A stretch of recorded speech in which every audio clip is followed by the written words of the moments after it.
Estas são memórias de um passado muito distante. Um homem pergunta se seu companheiro está morto e diz que ele é muito agressivo. Eles estão dentro de um cenário completamente caótico, corpos para todo lado, armas destruídas e homens vestidos em aço estão caídos no chão. O homem é o Griffith. Ele estende a mão para o seu companheiro, o Guts, ainda bem mais jovem que antes. Ele está caído ao lado de vários corpos, mas não parece estar muito ferido. No topo de uma colina, rodeado por corpos, com sua armadura branca manchada de sangue, o Griffith transparece algum tipo de aura mítica. Ele começa a discursar e diz: "Você pode morrer por um Deus misericordioso? Isso é algo sem sentido. No campo de batalha, a vida de um soldado é inútil. A vida de mais da metade das pessoas na Terra pertencem a reis e outros governantes, mas mesmo um rei não pode viver como ele quer. Todos estão tentando sobreviver a esse grande rio chamado destino, e todos desaparecem quando chegam ao último momento da vida, e ele ou ela nem mesmo sabe quem ele ou ela é." Parado, olhando em direção ao sol poente, o Griffith mais parece uma estátua glorificada, e sob o olhar pensativo do Guts, ele continua discursando: "Neste mundo, existem pessoas que são como chaves, que movem o mundo, não importando sua classe social. Esta classe especial de humanos são os que determinam as regras do universo. Eles têm o poder de Deus. Eu queria saber, para esse mundo, quem eu sou?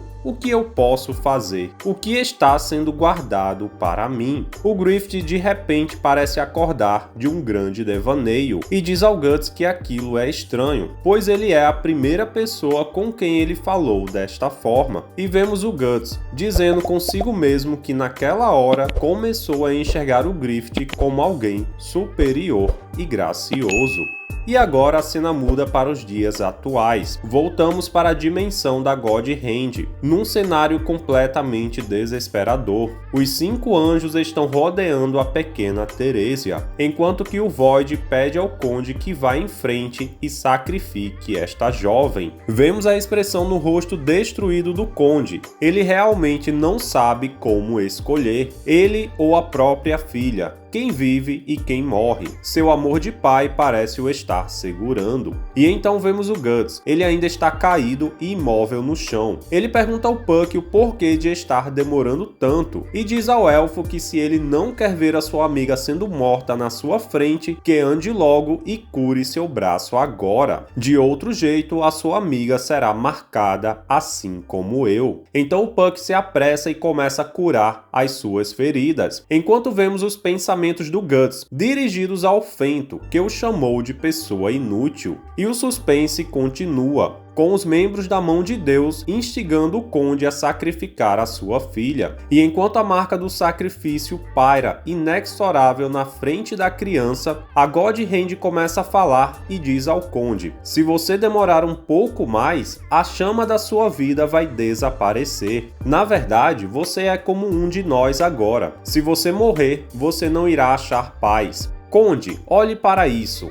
O Fento está apontando para algo. Todos olham incrédulos para a mesma direção. E o Puck sente como se uma grande maldade estivesse se aproximando. Um oceano de pensamentos malignos, quase como se toda a maldade do mundo estivesse concentrada ali. E então vemos, aquilo de fato é como se fosse um oceano de almas. Seus rostos que outrora foram humanos, mas parecem demônios saídos do próprio inferno. Não, isto não está certo. Aquilo é o próprio inferno. Ele se move como um organismo vivo e veio buscar o que é seu. O Fento confirma que aquilo realmente é o inferno e explica ao Conde que a sua força de vida é muito parecida com a destes demônios e que, embora seu corpo esteja destruído, sua alma ainda pode ser sugada para o inferno. E neste caso, você vai ficar preso na escuridão para sempre. Seu corpo irá mudar e você se tornará apenas mais um no meio de um oceano de almas, como uma gota de água no meio do oceano. oceano.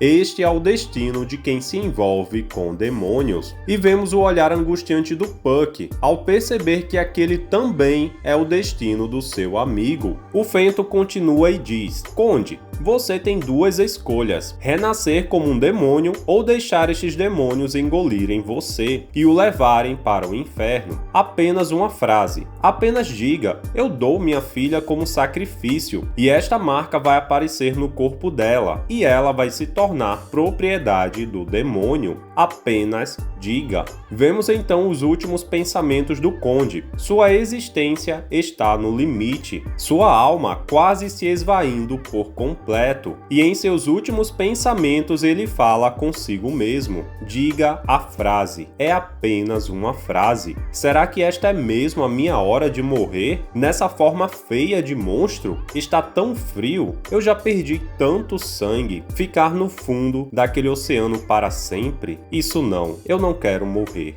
Antes de pronunciar a sua decisão, ele olha uma última vez para sua filha, seus olhos cheios de lágrimas, e ela o chama de pai. Finalmente, desde 7 anos atrás, a pequena garota que não conseguia mais enxergá-lo como homem, mesmo estando em um corpo humano, agora enxerga em seus restos monstruosos o pai que ela tanto amou, pois só agora, apesar da feia aparência, existe amor em seus olhos. Ao ouvir aquela pequena palavra, o Conde vacila, lembrando com ternura da sua família. E então a marca desaparece. A linha do destino foi negada. O Conde demorou demais para decidir e sua centelha de vida se apagou. E agora o inferno vem buscar o seu pagamento. Um imenso aglomerado de carne, milhares de pessoas, todas fundidas entre si, quase como se alguém tivesse derramado metal fervente em cima de uma multidão, colando seus corpos de alguma forma. Eles começam a sugar a alma do Conde, e no meio daqueles milhares de corpos desfigurados, existe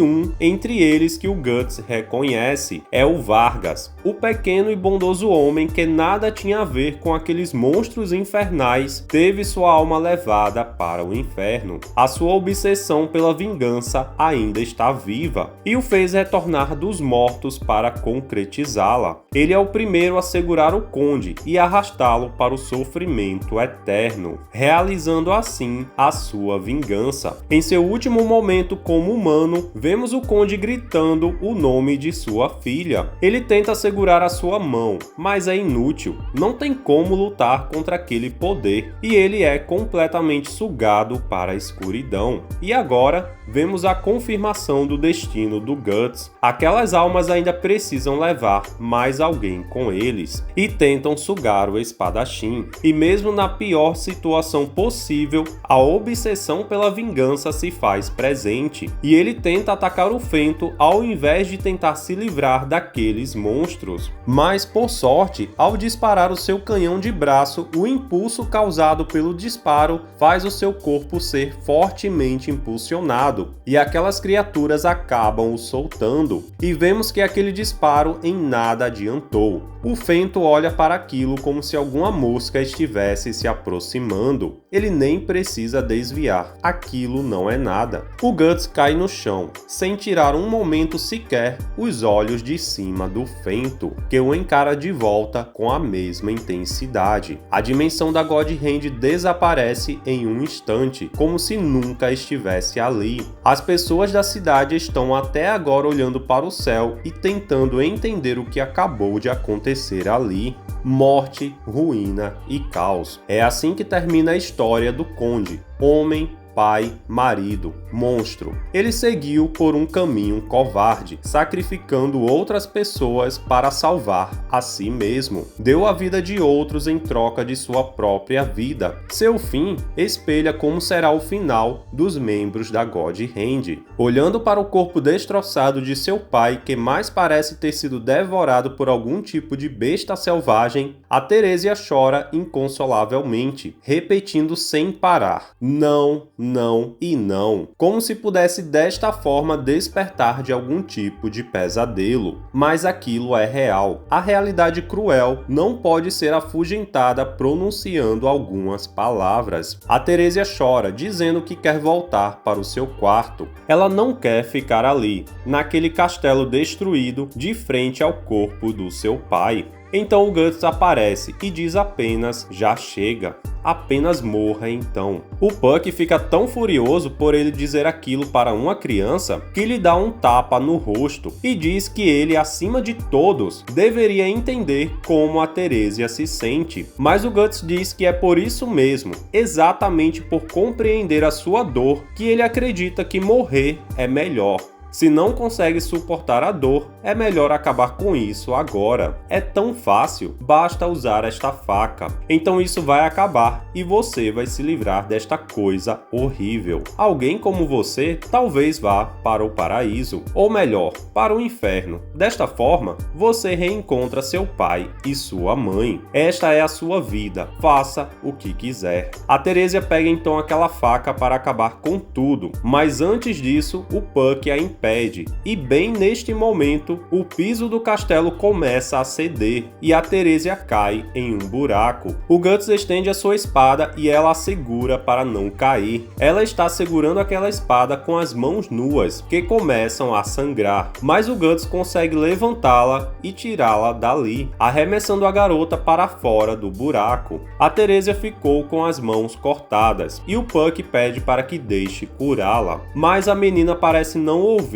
Ela começa a falar, com os olhos cheios de lágrimas e com muita raiva. Ela fala para o Guts: se você não tivesse vindo aqui... O Guts apenas responde: como você está me olhando deste jeito, não deve mais querer tirar sua vida, mostrando a sua real intenção em suas ações. Ele apenas não queria que ela desistisse da própria vida. Ele casualmente retira sua capa do corpo do Dal e pega o berrelite do chão e começa a ir embora, enquanto a Teresia começa a gritar e dizer que um dia irá matá-lo. Um dia eu vou matar você, seu demônio. E enquanto o Puck fica triste com aquela cena, o Guts sorri e diz que ela pode vir a qualquer hora. Então o Puck vai atrás dele, apenas para vislumbrar um rosto triste, cansado e olhos cheios de lágrimas. E assim termina este capítulo. O fim do Conde. Este é, sem dúvidas, um dos apóstolos que mais deu luta para o Guts. Além de poderoso, ele é o único apóstolo que possui o poder de controlar pessoas à distância, implantando nelas uma parte do seu corpo. Mas a melhor parte desta história, na minha opinião, é o seu flashback, que mostra o porquê o Conde se tornou um apóstolo. Quem aí não ficou com pena quando viu o Conde abrindo aquelas portas e vendo na sua frente a sua mulher se divertindo com várias outras pessoas, homens e mulheres, enquanto participava de um sinistro ritual maligno? Claro que, se pararmos para analisar, sim, o Conde foi covarde, ele fugiu de sua dor. Havia várias outras maneiras de reagir àquilo, mas mesmo assim, ele preferiu vender a sua alma. O seu desejo de fugir da dor, de acabar com aquele sentimento de culpa e traição, o levou a um desespero sem igual. Mas sem conseguir seguir em frente e acabar com a própria vida, ele decide sacrificar quem ele mais ama. E mesmo sentindo um pouco de pena pelo Conde, o homem,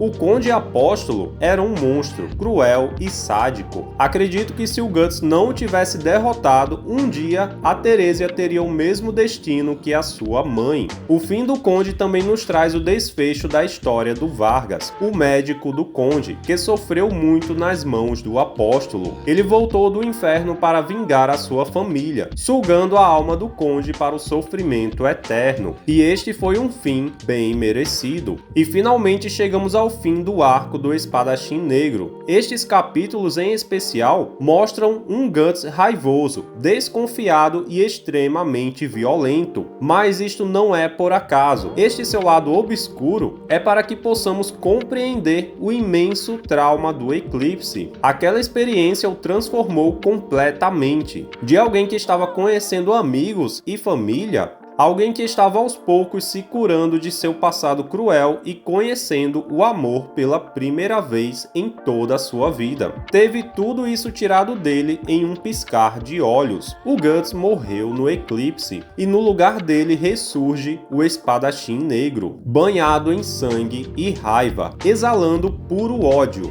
E apesar de tomar atitudes bem questionáveis, é nítido que ele não abandonou a sua humanidade. E ao decorrer da obra, iremos ver o espadachim se desenvolvendo como ser humano, curando aos poucos a sua alma e até mesmo conseguindo fazer novas amizades. Se o seu coração será forte o suficiente para lutar contra todos estes monstros sem se deixar dominar pela maldade, bem, talvez nunca saberemos esta resposta. Então este foi o último vídeo da saga do Espadachim Negro. Espero que tenham gostado da narração e para os próximos vídeos vou trazer aqui para vocês os capítulos da Era de Ouro e poderemos relembrar como foi a infância do Guts e também como ele se juntou ao bando do Falcão. E quero agradecer a vocês pelo imenso apoio ao canal. Muito obrigado a todos que assistiram. E se você assistiu até aqui, não deixa de curtir o vídeo, pois isto ajuda muito no crescimento do canal.